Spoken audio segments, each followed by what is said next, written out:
Kita akan masuk teman-teman sekalian ke bab ke-12 masalah ahli neraka yang paling ringan azabnya. Dan ini ada sebabnya kenapa Nabi SAW sebutkan orang yang paling ringan azabnya. Artinya kalau yang paling ringan saja seperti ini, bagaimana dengan orang yang paling berat? Atau orang yang di atasnya. Ini aja paling ringan. Ya, supaya menggambarkan bagaimana beratnya orang yang di atas ini siksaannya. Demikian juga pada saat menjelaskan masalah surga, Nabi SAW menjelaskan orang yang paling rendah derajatnya di surga. Sehingga punya gambaran, oh yang paling rendah aja seperti ini.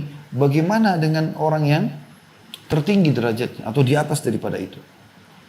Jadi ini salah satu metode yang digunakan oleh Nabi SAW. Kita akan coba masuk apa yang disebutkan dalil-dalil oleh penulis dalam bab ke-12 masalah ahli neraka yang paling ringan siksaannya. Semoga Allah selamatkan kita dan memaafkan kesalahan-kesalahan kita yang lalu.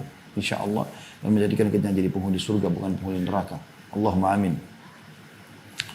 Beliau tulis di situ ada angka 30 bagi yang pegang bukunya, maksudnya hadis urutan 30 dari awal kita belajar. Ya. Kalau dari awal belajar buku ini ya. Tapi di sini tentunya kita mempelajari dari pertengahannya. Karena kita belajar di sini tentang neraka saja. Sementara buku ini ada membahas juga tentang masalah surga. Ya. Mohon maaf, ini memang hadis ya ke-30 dari bab neraka saja. Saya pastikan barusan. Ya, memang di bab nomor 1 memang membahas juga hadis nomor 1. Berarti berbeda dengan bahasan masalah surga. Mohon maaf saya keliru tadi. Jadi hadis 30 memang dari awal kita belajar masalah neraka ini. Berbunyi An-Nu'man bin Bashir radhiyallahu anhuma. Nu'man sahabat dan Bashir sahabat. Makanya kita mengatakan radhiyallahu anhuma.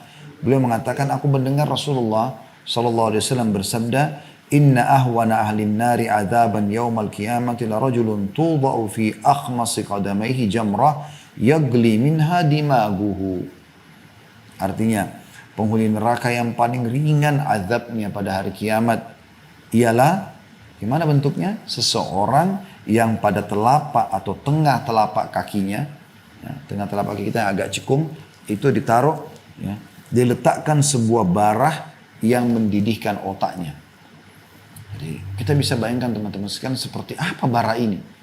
Ya, kalaupun bara kita taruh di kaki seseorang, maka mungkin dia melalui proses memanasi dulu kulitnya, kemudian hangus kulitnya, kemudian mungkin dagingnya, itu pun kemungkinan besar baranya akan mati, gitu kan. Tapi ini subhanallah berbeda, di neraka berbeda. Begitu satu batu bara yang ditaruh di tengah-tengah telapak kaki, spontanitas pada saat itu mendidih otaknya. Jadi ini bentuk siksaan yang luar biasa. Hadis ini hadis sahih riwayat Bukhari di jilid 11 halaman 417 dan Muslim jilid 3 halaman 85. Juga hadis selanjutnya 31 Abu Sa'id al-Khudri radhiyallahu anhu meriwayatkan sabda Rasulullah SAW, "Inna adna an-nari adaban yanta'ilu bina'laini min nari yagli dimaguhu min hararati na'laihi." Ahli neraka yang paling rendah siksanya adalah yang dipakaikan sepasang sandal. Kalau tadi riwayat pertama sebuah batu bara, ya. Kalau ini sandal dipakaikan di kakinya dari api. Sandalnya dari api. Yang membuat otaknya mendidih karena panasnya kedua sandal tersebut. Hadis riwayat Muslim jilid 3 halaman 85. Jadi hadis ini luar biasa sebenarnya, memberikan gambaran kepada kita bagaimana beratnya siksaan tersebut. Saya berharap teman-teman tidak berpikir seperti sebagian orang. Jadi ada dua hal yang saya lihat ini melalaikan. Yang pertama itu mereka tidak mau tahu masalah hadis-hadis seperti ini. Dan menganggap ini nggak mungkin, gitu kan? Ini kebodohan. Karena ini pasti terjadi. Ini ancaman Allah Subhanahu Wa Taala. Sebagaimana kita bisa hidup di muka bumi ini, kita ada di muka bumi ini, kita bisa bernafas, mata kita bisa melihat, kita bisa merasakan nikmat dan kita bisa merasakan gangguan atau sakit atau siksaan di dunia ini. Maka begitu juga di akhirat. Ini satu paket, gak bisa dilepaskan. Hidup dan mati satu paket, laki-laki dan perempuan, anak-anak sama orang dewasa, atau masa muda sama masa tua, sakit dan sehat, kenyang dan lapar, ya. Kemudian surga dan neraka, ini semua satu paket, nggak bisa dilepaskan satu sama yang lain. Makanya Nabi SAW mengingatkan para sahabat dan memberikan keyakinan pada mereka ini pasti terjadi. Beliau pernah menepuk paha beliau atau paha seorang sahabat di depan lalu mengatakan, demi Allah akan terjadi sebagaimana kau duduk di sini. Artinya apa yang aku sampaikan ini bisa terjadi. Bukan bisa terjadi, memang pasti terjadi. Ada orang yang lalai sama sekali. Ini jangan sampai kita termasuk dalam masalah ini. Tidak pernah mau tahu, bahkan tidak percaya. Yang kedua adalah tahu, tapi masa bodoh. Ini masih lebih ringan dari yang pertama, tapi juga ini melalaikan. Dia dengar misalnya, ya sudahlah. Oh iya, ternyata siksaan neraka paling rendah itu adalah orang dikasih sendal dari api neraka. Sudah. Bahkan dia masih seringkali terjerumus dalam perbuatan-perbuatan yang dia tahu ujungnya bisa ke neraka sebenarnya. Karena dia anggap remeh. Ibaratnya seperti orang begini, orang lagi naik motor, kemudian dia balap-balapan, dia tahu sebenarnya kalau dia jatuh dia bisa luka, dia bisa patah, tapi tetap aja dilakukan sama dia. Ini kan aneh gitu. Dia tahu di depan ada lubang atau ada jurang, kemudian dia coba kaki saya jatuh nggak sih? Terus kemudian kalau saya sudah jatuh baru nyesel. Ini nggak benar. Dosa dan pelanggaran itu untuk dipelajari dan dijauhi, bukan untuk dicoba. Amal soleh dipelajari untuk dikerjakan. Beda dengan dosa. Dosa cukup kita tahu lalu kita tinggalkan. Karena ancamannya sangat berat teman-teman sekalian. Untuk apa kita tunggu nanti kita dipenjara baru kita mau ngakui sebuah kesalahan? Untuk apa kita nanti digebukin baru kita mau ngakui sebuah kesalahan? Kenapa harus kita lakukan? Gitu. Kenapa nggak menjadi orang baik saja? Kenapa nggak pada saat kerja di perusahaan atau jadi pemimpin perusahaan menjadi orang baik sekaligus? Udah jadi berprestasi. Kenapa harus ada neko-nekonya? Kenapa menjadi mahasiswa atau mahasiswi di kampus? Kenapa tidak menjadi mahasiswa yang baik saja, yang berakhlak, yang prestasi? Kenapa harus ada neka-nekonya? Harus ada sesuatu yang salah? Nggak apa-apa, anggap remeh. Nanti kalau sudah kena hukuman, kena surat peringatan, atau dipecat, atau misalnya dikeluarkan dari kampus, baru dia mau sadar. Ini keliru. Saya pernah temuin seorang teman dari Afrika. Waktu itu tahun 1998, saya pas tamat, atau kami pas tamat dari kampus Madinah. Saya lagi ngurus-ngurus waktu itu ijazah, kemudian tiket untuk pulang ke Indonesia dan segala macam urusan di kampus yang kami butuhkan. Saya kemudian dipanggil oleh seorang teman dari Afrika, saya kenal dia. Dia pun harusnya tamat bersama kami di tahun keempat itu, di tahun keempat kuliah gitu kan. Dia panggil saya pikir dia mau salaman, saya salaman, terus dia kayak agak sedih, terus kemudian dia membahasakan ke saya gitu. Dia bilang, Khalid bisa tolong saya gak? Saya bilang baik silakan. Kalau saya mampu saya akan bantu. Kebetulan saya ada kenal relasi teman-teman di kantor situ, mungkin saya bisa bantu bicarakan. Tapi saya tidak sangka teman-teman, ternyata dia bahasakan, dia bilang saya dikeluarkan dari kampus. Jadi walaupun dia sudah tingkat 4 kuliah, tingkat terakhir, dia sudah bawa ijazah pulang menjadi dai, dia nggak dikasih ijazah dan dia dikeluarkan dengan cara tidak hormat. Saya sempat kaget, saya bilang memang. Dia bilang saya kedapatan di kamar saya ada CD dulu, zaman dulu masih CD ya, itu film-film porno. Terus saya bilang la haula wala quwata illa billah. Artinya kamu belajar agama, terus kenapa kok kamu sampai bawa itu ke dalam kampus gitu kan? Sampai akhirnya Allah SWT itu pasti sudah lama terjadi, bahkan mungkin dia menyebarkan kerusakan itu kepada orang lain sehingga Allah permalukan dia. Harusnya dia pulang mulia menjadi seorang dai, membawa ilmu, membawa iman, menjadi contoh bagi masyarakat. Ini malah dia ketahuan seperti itu dan dalam kampus lagi. Artinya kalau ada orang berbuat dosa di luar asrama, di luar kampus, itu pun tidak boleh sebenarnya. Tapi mungkin dia masih tutupin antara dia sama dirinya, antara dia sama Allah SWT, mungkin dia mungkin. Tapi ini datang membawa, lalu dia taruh di situ sehingga bisa sampai ketahuan. Mungkin bukan mustahil dia kembangkan dengan mengajak teman-temannya, karena Allah Subhanahu Wa Taala itu umumnya tidak langsung menghukum orang di awal pelanggarannya. Anda lihat kalau ada pencuri misalnya, pada saat dia mencuri awal, Allah Subhanahu Wa Taala mungkin tidak langsung hukum dia dengan cara ketangkap, dipotong tangannya. Tapi mungkin dia pada saat itu ketahuan, ada rasa khawatir dia, tapi setan lebih. Maksudnya hanya dia mengulangi lagi karena dia anggap, oh awal kan saya cuma kelihatan tapi tidak ketangkap. Dia ulangi lagi.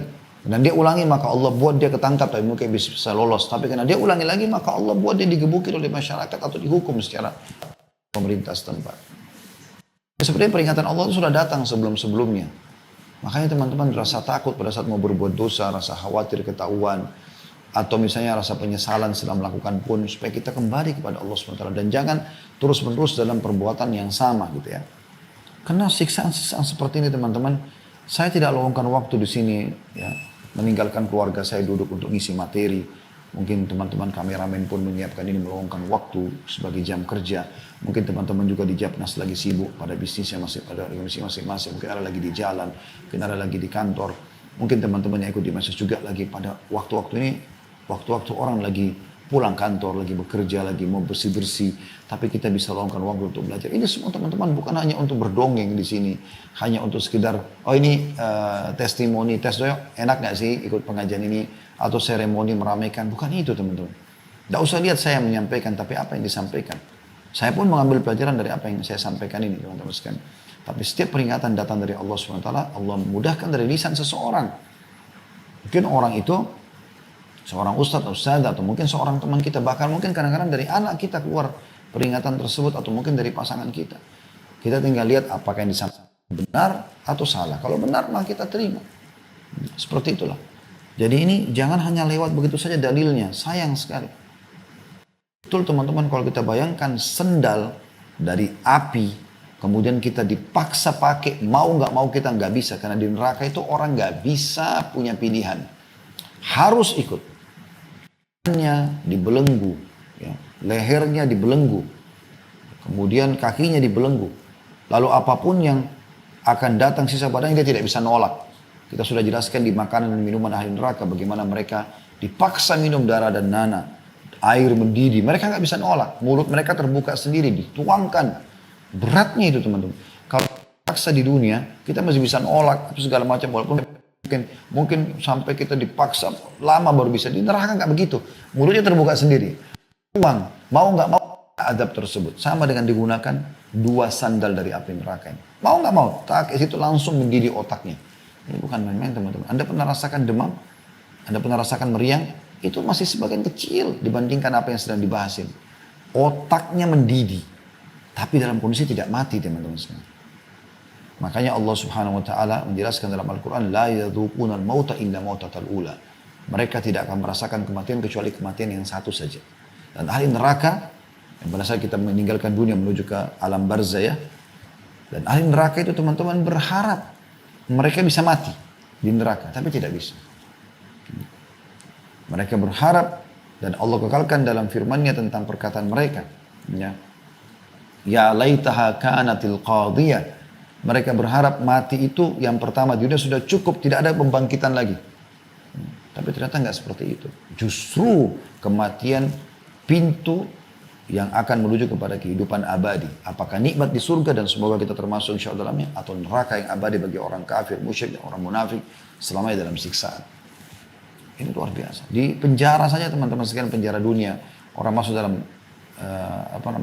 penjara, ditahan sama pintu besi, digembok, nama kita disebut-sebut orang, kita duduk di situ susah, jauh dari keluarga, jauh dari anak, jauh dari pekerjaan, jauh dari udara segar, pakaian susah juga, pakaian bekas, kita harus pakai baju tahanan, kemudian kalau cuci baju sendiri, makan juga pas-pasan, dapat ya ada apa dihidangkan harus kita makan. Ini semua kenapa? Kenapa membuat pelanggaran kan? Hanya masuk semua itu.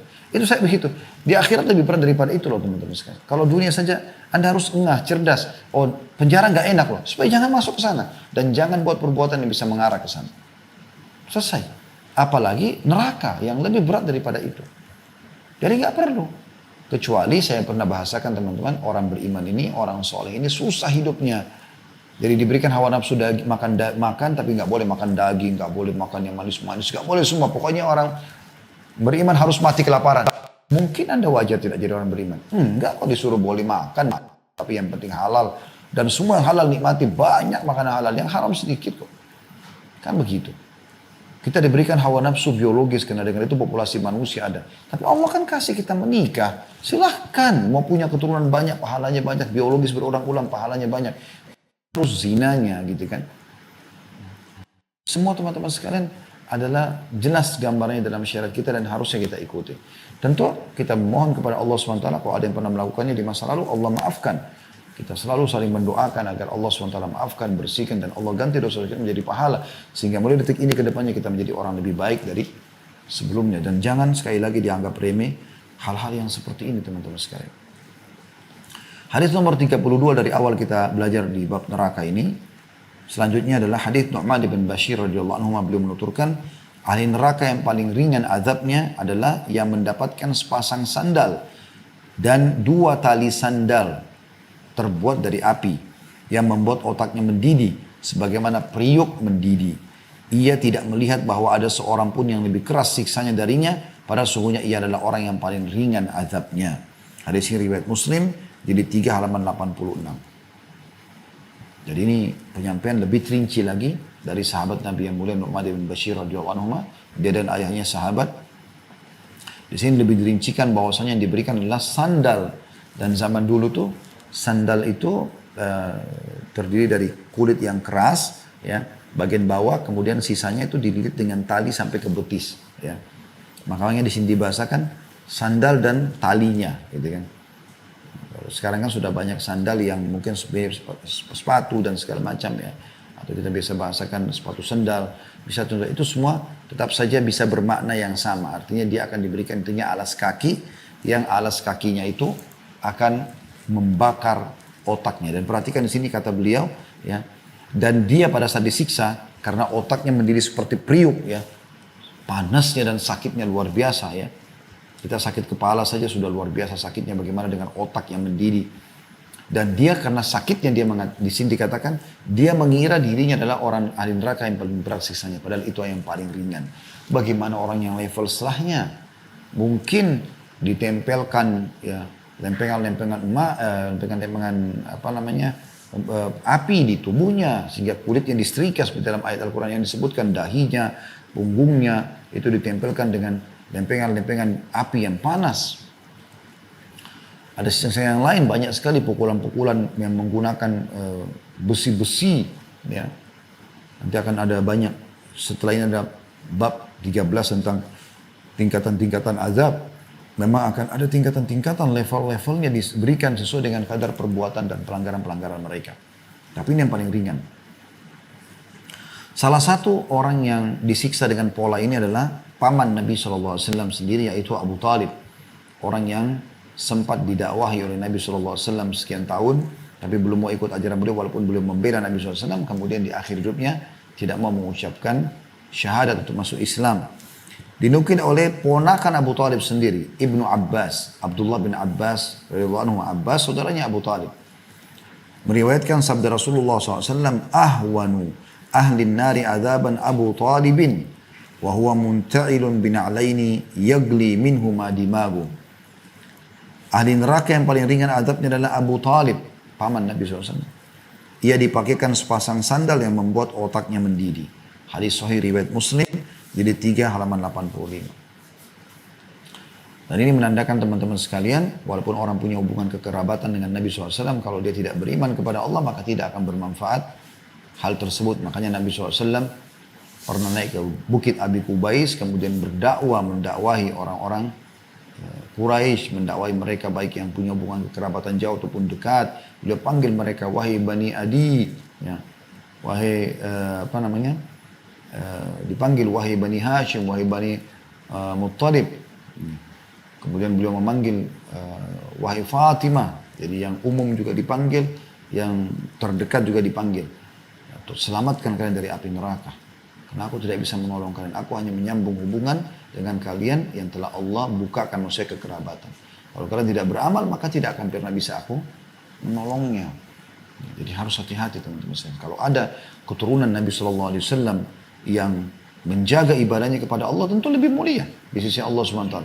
Jelas karena punya hubungan kekerabatan dengan Nabi SAW. Tapi kalau ada di antara mereka yang lalai, maka tidak akan pernah luput juga dari azab Allah kalau mereka kufur kepada Allah Subhanahu wa taala ataupun melakukan pelanggaran yang melampaui besar, ya, atau sangat besar sehingga ia membuat dia tidak bisa terselamatkan.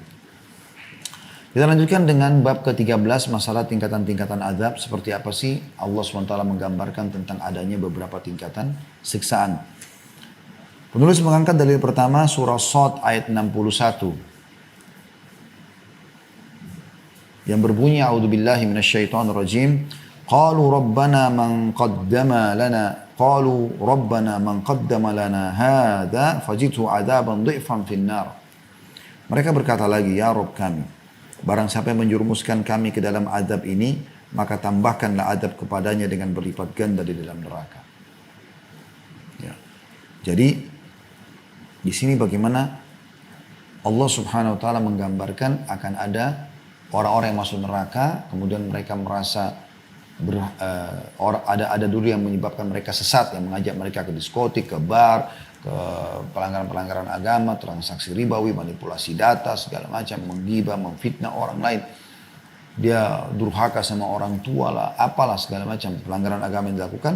Maka ada yang mengajak mereka minta agar azab Allah lipat gandakan kepada orang-orang yang mengajak mereka itu.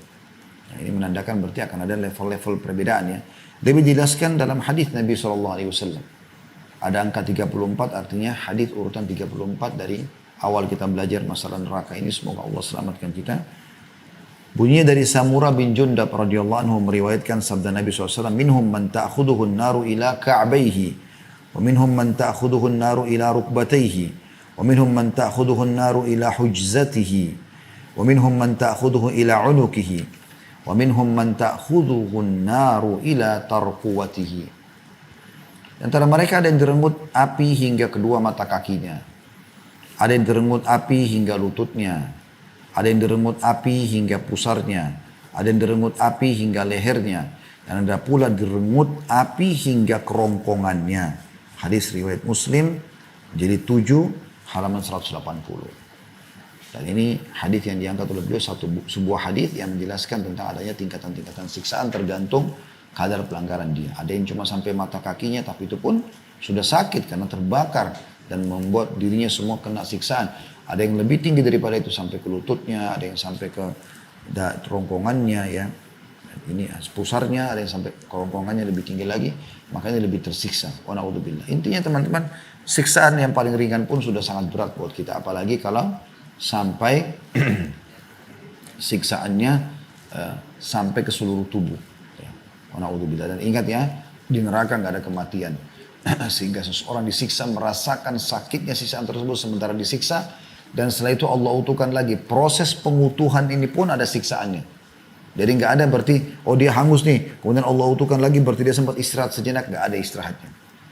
Pengembalian pengutuhan kulit pun, daging pun yang sudah hangus. Itu juga tetap melalui proses sakitnya proses tersebut. Kemudian pasal ke-14 masalah bagaimana dahsyatnya neraka. Ini semua masih berhubungan satu sama yang lain ya. Seperti apa sih dahsyatnya neraka itu? Sehingga kita harus lebih hati-hati dengan dia. Ya. Yang betul-betul berlindung dari api neraka. Judulnya ke pasal atau bab ke-14 ini sekali celupan di neraka melupakan segala kenikmatan dunia.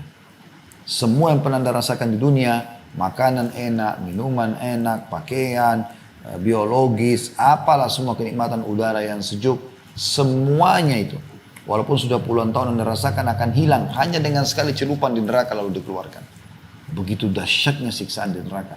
Bagaimana dengan orang yang dihukum sehari, sebulan, setahun, 100 tahun, 1000 tahun. Bagaimana dengan orang-orang kafir, munafik, musyrik yang kekal di dalamnya? Wa na'udzubillah. Allah berfirman dalam surah Al-Anbiya ayat 46. A'udzu billahi minasyaitonir rajim. Ini yang beliau massathum nafkhatun min adabi rabbika la yaqulunna ya wailana inna kunna zalimin. Dan sungguhnya jika mereka ditimpa sedikit saja dari adab Rabbmu, pastilah mereka akan berkata, aduhai celakalah kami, bahwasanya kami adalah orang-orang yang menganiaya diri sendiri. Jadi ini sedikit saja Allah kasih sudah cukup. Mirip seperti ini kalau di dunia. Ada orang 1 tahun nih, 365 hari sehat, gak ada gangguan apa-apa. Pas hari-hari pertama tahun kedua, atau tahun depannya, Allah uji dia dengan demam. Sepekan misalnya, atau meriang, atau sakit kepala, atau sakit gigi, atau keselio. Bagaimana kira-kira perasaan dia? Tentu sudah gak nyaman. Padahal itu baru sedikit Allah kasih. Baru keselio saja, baru sakit gigi saja, baru sakit kepala saja. Baru jatuh kebentur saja. Bagaimana teman-teman kalau orang diberikan siksaan di kuburan yang kata Nabi SAW Kalau orang kafir, maka Allah utus kepadanya malaikat yang tidak punya pendengaran dan penglihatan yang membawa sebuah besi yang kalau seluruh jin dan manusia bersatu untuk membalikkan besi itu mereka tidak akan sanggup. Yang akan dipukulkan kepada si mayit ini, ya, kemudian hancur lebur dia dan pukulan tersebut didengarkan oleh seluruh makhluk Allah kecuali jin dan manusia.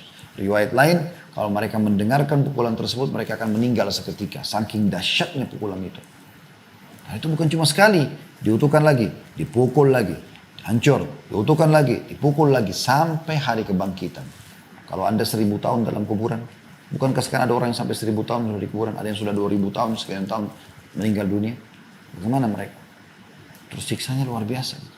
Ya. Hadis yang menjelaskan masalah ayat ini, surah Al-Anbiya ayat 46, adalah hadis 35 dari awal kita belajar. Bunyinya dari Anas radhiyallahu anhu meriwayatkan sabda Nabi SAW, dihadapkan orang yang paling merasakan kenikmatan di dunia dari ahli neraka. Dan hari kiamat akan didatangkan siapa yang paling nikmat di dunia ini. Para raja, para presiden, para menteri, para pejabat, para orang-orang yang kaya raya, yang memang selama hidupnya bahagia. Misalnya di dunia ini dia terpenuhi menurut dia secara materi segala macam. Tapi dia termasuk ahli neraka dari orang-orang kafir, orang-orang fasik yang banyak dosanya didatangkan pada hari kiamat nanti. Apa yang terjadi? Lalu ia dicelupkan di neraka sekali celup. Saya tahu celup. Hanya ditaruh dikeluarkan. Kemudian ditanyakan kepadanya setelah itu. Wahai anak Adam, apakah kamu melihat suatu kebaikan pun? Pas dia keluar, merasakan panasnya neraka lalu dikeluarkan secelup saja. Apa aku pernah lihat kebaikan selama ini? Apakah telah berlalu di hadapan suatu kenikmatan? Pernah kau rasa nikmat selama ini? Pernah kau rasa enaknya minum, makan, pakai baju baru biologis, segala macam udara segar? Ia menjawab, tidak demi Allah wahai Rabb. Hilang semua kenikmatan yang pernah dia rasakan itu hanya dengan satu celupan di neraka. Bayangkan teman-teman bagaimana dahsyatnya neraka itu. Ini bukan main-main, ini bukan sesuatu yang biasa, ini luar biasa. Harus kita hati-hati. Lalu dihadapkan orang yang paling menderita di dunia dari ahli surga. Ia dicelupkan sekali celupan di surga. Dan ditanyakan padanya, apakah kamu melihat suatu penderitaan pun? Datangkan orang yang paling miskin di dunia, yang paling susah hidupnya. Yang paling susah hidupnya. Jadi mungkin di dunia pun pakai sendal pun tidak punya mungkin. Pakaian pun cuma satu di badan. Sekian puluh tahun dia hidup begitu. Makan cuma bekas punya orang atau kelaparan. Gitu kan. Didatangkan pada hari kiamat dia. Orang yang paling susah. Tapi ahli surga. Ahli surga. Ya. Ahli surga. Karena dia ibadah kepada Allah walaupun dia susah hidupnya di dunia. Lalu dicelupkan satu celupan di surga. Dikeluarkan kembali. Lalu ditanya kepadanya. Apa kau pernah melihat suatu penderitaan selama ini? Apakah pernah lewat di hadapanmu suatu penderitaan pun? Apa jawaban dia? Ia menjawab, tidak demi Allah wahai Rabb. Tidak pernah lewat di hadapanku suatu penderitaan pun. Dan aku tidak pernah melihat suatu kesusahan pun. Hadis sahih riwayat Muslim, jadi 17 halaman 149. Anda bayangkan, nikmatnya surga yang luar biasa. Sampai-sampai orang yang paling menderita puluhan tahun di dunia pun miskin dicelupkan, kemudian dikeluarkan. Hilang semua penderitaan dunianya itu. Bagaimana dengan dia khalidina fiha. Kekal di dalamnya surga itu. Semoga Allah jadikan kita penghuni. Ini teman-teman faktanya di lapangan banyak sekali. Ya. Saya berapa kali menyaksikan pada saat lagi pergi pengajian sebelum pandemi. Kalau naik motor atau naik mobil, azan kami mampir di masjid sholat. Berapa orang yang sholat? Dan umumnya subhanallah orang yang sholat itu orang susah. Penjual bakso, penjual gorengan, orang-orang pegawai-pegawai buruh kasar, lagi mampir sholat. Masya Allah. Hidupnya pas-pasan, susah di dunia, tapi luar biasa. Mereka tetap menjaga hubungan dengan Allah SWT. Yang naik mobil Alphard, yang Ferrari, yang mobil Mercy, lewat azan kayak tidak dengar, lewat saja. Bagaimana tidak nyata depan mata kita hadis ini? Artinya mereka semua yang nanti itu di dunia mereka menderita, susah, kadang-kadang mereka habis sholat, nggak tahu mau makan di mana, nggak tahu mau kerja di mana lagi. Saya berapa kali temukan orang begitu sampai ketemu ngobrol. Pak, saya cuma butuh uang transport, saya mau pulang ke kampung saya mau cari kerja di Jakarta, nggak ketemu. Saya pernah temuin juga orang mau silaturahim keluarganya, anaknya cari anaknya atau cari saudaranya, nggak ketemu juga. Ada orang yang mau hidup susah, mau ngontrak susah, mau makan susah. Mereka susah di dunia. Tapi subhanallah jaga hubungan dengan Allah SWT. Orang-orang seperti ini yang seperti dijanjikan dalam hadis. Mereka akan dicelupkan pada hari kiamat di surga lalu dikeluarkan ditanya, pernah kau menderita pas selama ini? Langsung jawabannya tidak demi Allah. Pakai sumpah sama Allah karena memang hilang semuanya. Dan orang-orang yang selama ini selalu nikmat di dunia, pakai kendaraan mewah, segala macam, tapi tidak pernah ingat Allah. Tentu kalau dia orang kalau ingat Allah luar biasa itu. Allah SWT sudah berikan dia puncak nikmatnya. Ya, teman-teman di Japnas ini sudah Allah bukain jaringan bisnisnya dan segala macam. Ya, Anda sudah punya mobil mewah, sudah punya rumah bagus. Jangan haramkan diri dari sholat di masjid dekat rumah. Bangun masjid di komplek Anda. Sholat, bangun masjid. Ajak orang lain beribadah. Bagi-bagi Al-Quran. Sedekah kepada orang-orang miskin. Bagi pakaian. Sekarang lagi banyak banjir, longsor. Bantu mereka. Bantu kesempatan emas. Cari pahala. Gunakan untuk akhirat Anda gitu. Karena nanti orang-orang yang lalai dari orang-orang kaya ini. Orang-orang ahli neraka. Didatangkan hari kiamat. Oh, di sini dikatakan orang yang paling besar nikmatnya. Dari lahir udah di istana. Udah di rumah besar, dari lahir sudah pakai mobil, gitu kan. Ada orang lahir mungkin masih miskin orang tua, nanti dia jadi kaya. Ada orang nggak dari lahir dia sudah kaya. Sini orang yang terbesar nikmatnya di dunia. Jalan di atas karpet, anak-anak raja, anak-anak orang-orang yang terkenal, orang kaya, perusahaan orang tuanya banyak, warisan banyak. Makan apa saja langsung tinggal minta, semuanya dia tahu nama-nama kota. Desa-desa di dunia ini karena pernah didatangin, semua jenis pesawat pernah dinaikin, semua fasilitas pernah dicoba, semua pakainya bermerek. Tapi ahli neraka, dicelupkan satu neraka, satu cobaan neraka dikeluarin. Pernah kau rasakan nikmat Dia jawab, tidak demi Allah. Hilang semua itu hanya dengan satu cobaan. Bagaimana dengan dia ditaruh disiksa dan setiap siksaannya sakit, lalu diutuhkan terus. Apalagi kalau kafir, munafik dan musyrik, khalidina fiha, kekal selama. Orang muslim yang saja suatu mukminin, ya, orang mukmin yang masih punya dosa yang masih dibersihkan dulu di neraka itu sudah tersiksa, apalagi orang-orang yang kafir yang abadi. Ya, makanya teman-teman yang masih punya keluarga yang non muslim, dakwahi mereka, doakan mereka supaya mereka sebelum meninggal sempat syahadat, lolos. Ya, kita tutup teman-teman. Setelah ini insya Allah kita buka pertanyaan tentang bab ke-15 ya, yaitu tangisan dan jeritan ahli neraka. Jadi mereka ini juga menangis teman-teman sekalian. Mereka menjerit ya, mereka kesakitan.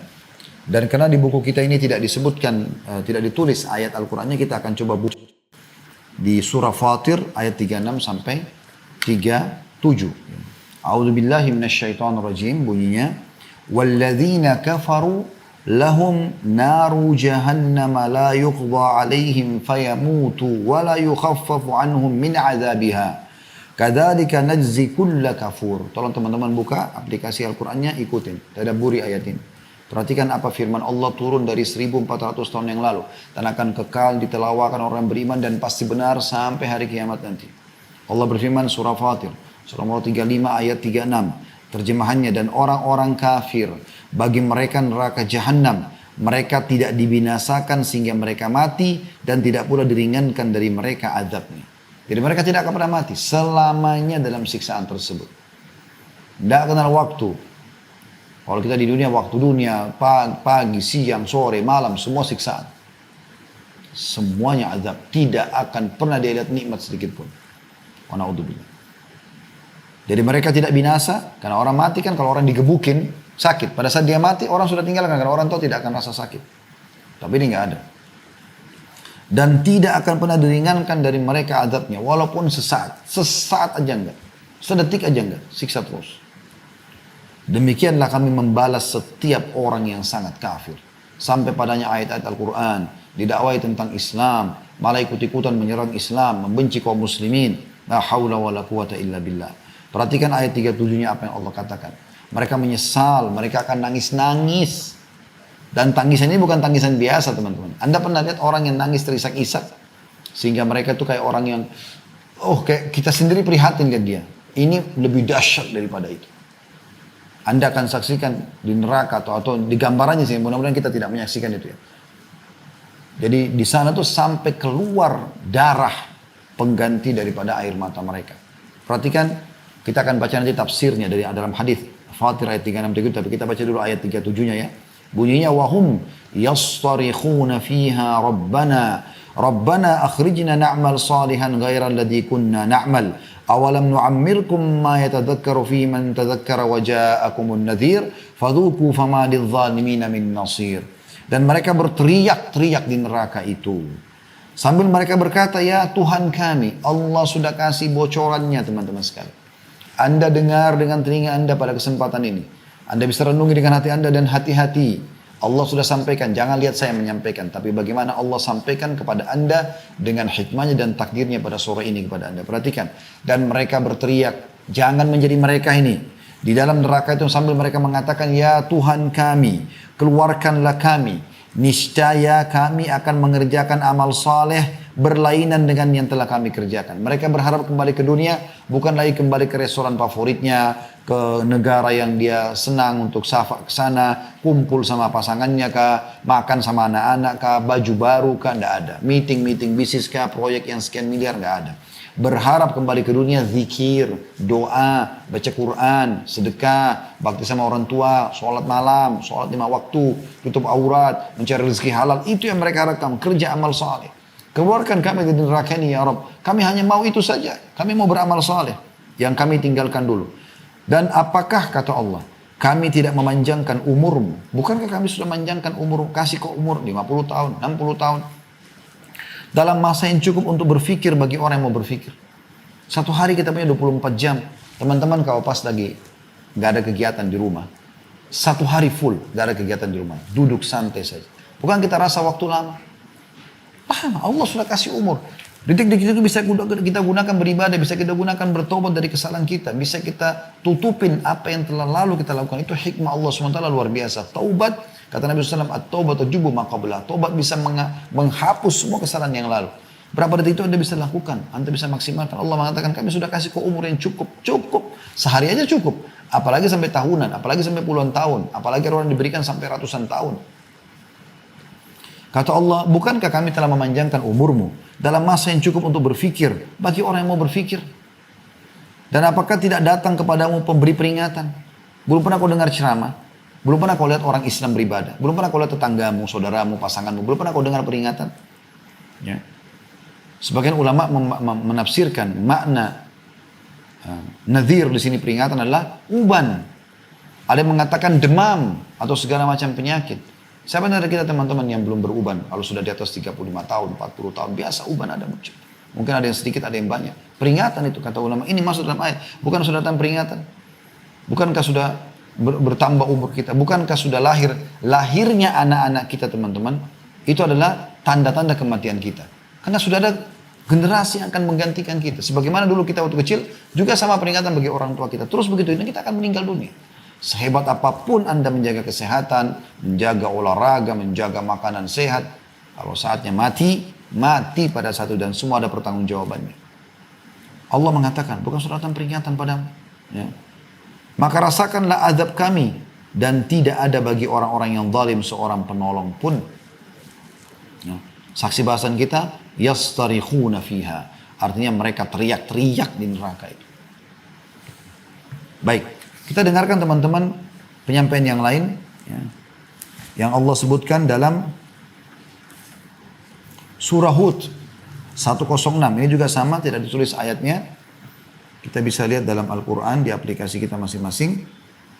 Surah nomor 11 ya. Ayat 106. Yang bunyinya a'udzubillahi minasyaitonirrajim. Fa'ammal ladzina syaqu fa finnari lahum fiha zafirun wa syahiqa. Adapun orang-orang yang celaka, orang kafir, orang yang suka berbuat maksiat tidak taubat, maka tempatnya di dalam neraka. Di dalamnya mereka mengeluarkan dan menarik nafas dengan merintih. Ya, bagaimana Anda kalau bernafas merintih? Kadang sakit. Jadi tarik sakit, keluarkan sakit. Luar biasa. Semoga Allah selamatkan kita. Wa na'udzubillah. Ya. Bahkan di sini perhatikan Allah katakan, saya sambung dengan ayat 107 lihat, khalidina fiha ma damatis samawati wal ardu illa ma syaa rabbuk inna rabbaka fa'alun lima yurid. Mereka kekal di dalamnya. Kalau kafir, musyrik, munafik pasti kekal selama ada langit dan bumi, Kecuali jika Tuhanmu menghendaki yang lain. Kalau Allah mau selamatkan, maksudnya di sini adalah orang-orang beriman, orang-orang yang beriman tapi masih punya dosa, Allah keluarkan. Sesungguhnya Tuhanmu maha pelaksana terhadap apa yang dia kehendaki. Perhatikan sebaliknya, 108-nya Allah gambarkan bagi orang yang patuh, orang yang saleh, orang yang salihah. Ibadah, nikmati yang halal. Apa kata Allah? Wa ammal ladina su'idu fafil jannati khalidina fiha ma damatis samawati wal ardu illa ma syaa rabbuk ata'an ghaira majdzul. Adapun orang-orang yang berbahagia, orang beriman, maka tempatnya di dalam surga. Mereka kekal di dalamnya selama ada langit dan bumi, kecuali jika Tuhanmu menghendaki yang lain sebagai karunia yang tiada putus-putusnya. Ya. Kemudian juga selanjutnya dari di sini saksi bahasan kita Hud 106 ya, yang mereka ahli neraka menarik dan menghembuskan nafas mereka sambil merintih karena sakitnya. Kemudian surah Al-Furqan, ya, ini juga sama, tidak disebutkan ayatnya, tidak ditulis saja, langsung terjemahan saja. Kita buka aplikasi Al-Quran kita, surah nomor 25, ayat 11 sampai 14. A'udzu billahi minasyaitonir rajim. Kata Allah Subhanahu wa taala, "Bal kadzdzabu bis-sa'ah wa a'tadna liman kadzdzaba bis-sa'ati sa'ira." Dan mereka mendustakan, ya. Mereka mendustakan hari kiamat dan kami menyediakan neraka yang menyala-nyala bagi mereka yang mendustakan hari kiamat itu. Seperti apa neraka yang Allah ancamkan? Ayat 3, ayat 12-nya. Idza ra'athum min makanin ba'idin sami'u laha tagayyuzan wa zafira. Apabila neraka itu melihat mereka dari tempat yang jauh. Neraka melihat mereka. Jadi bukan cuma mereka melihat, neraka itu punya kepala, punya mata, punya leher, bisa melihat, bisa berbicara. Nanti akan kita jelaskan di bab-bab setelahnya insyaallah ya.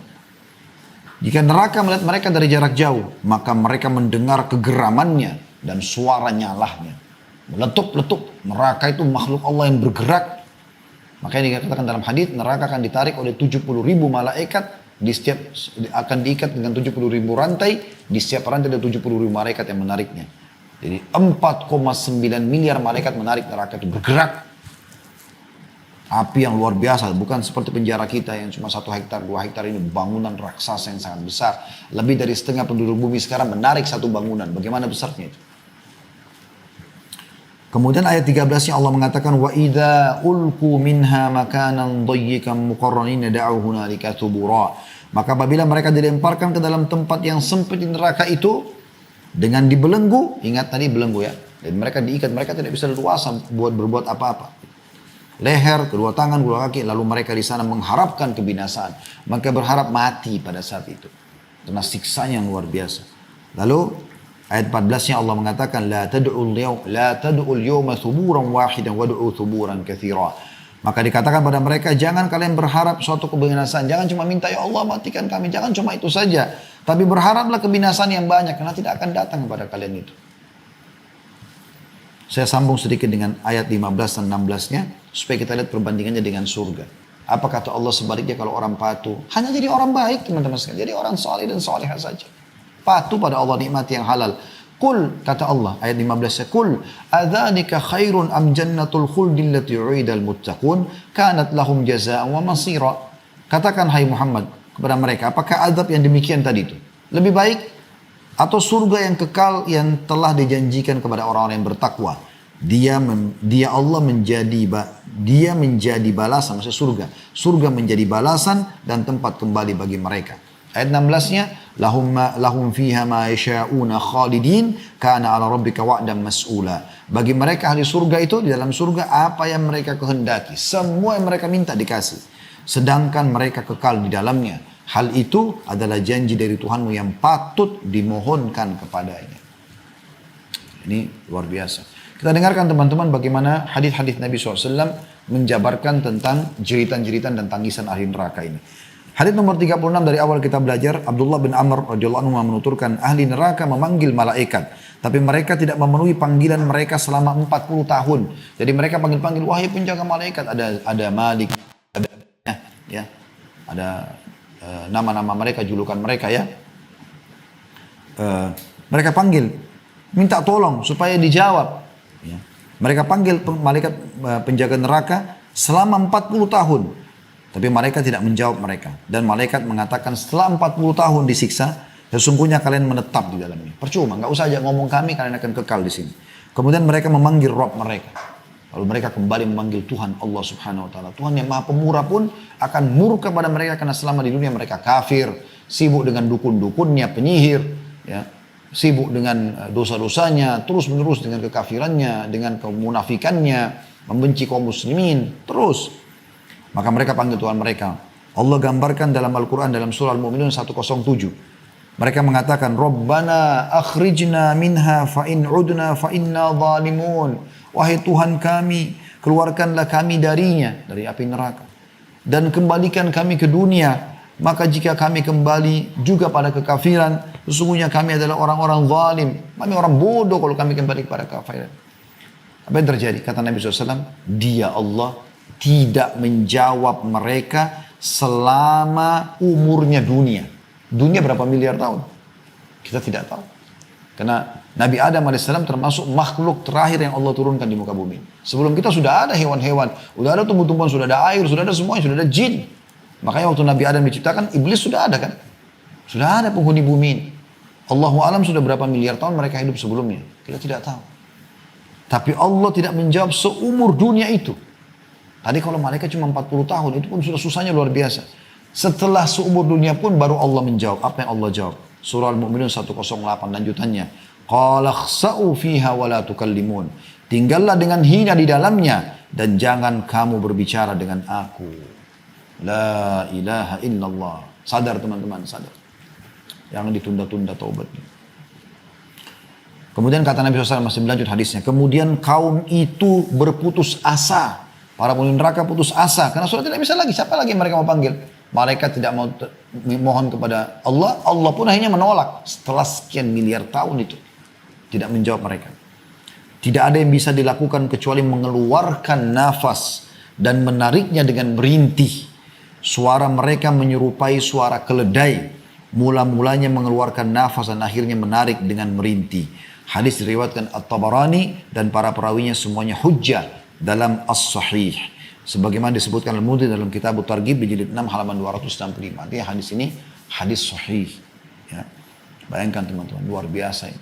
Renungi baik-baik. Jangan ilmu kita belajar lalu masuk keluar telinga kiri, keluar telinga kanan. Ini bahaya sekali, ancamannya berat.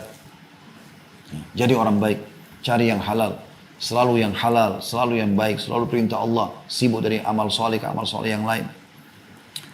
Hadis 37, dari awal kita belajar, masih berlanjut. Abdullah bin Qais radhiyallahu anhu meriwayatkan Rasulullah SAW bersabda, Inna ahlan nari la yabkun, hatta law ujriyat sufunu fi dumu'ihim la jarat, wa innahum la yabkuna dama, yakni makanat dam'i. Ahli neraka, kata Nabi SAW, benar-benar menangis. Menangis. Menangis bukan bahagia, sedih. Sehingga seandainya perahu dijalankan pada air mata mereka, niscaya bisa berjalan.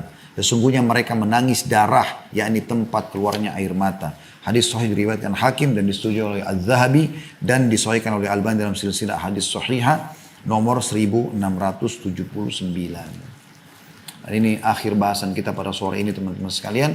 Intinya semoga Allah Subhanahu Wa Taala menyelamatkan kita dari siksa api neraka dan jangan dianggap remeh tentang masalah seperti ini karena ini adalah sesuatu yang berat tentunya ya.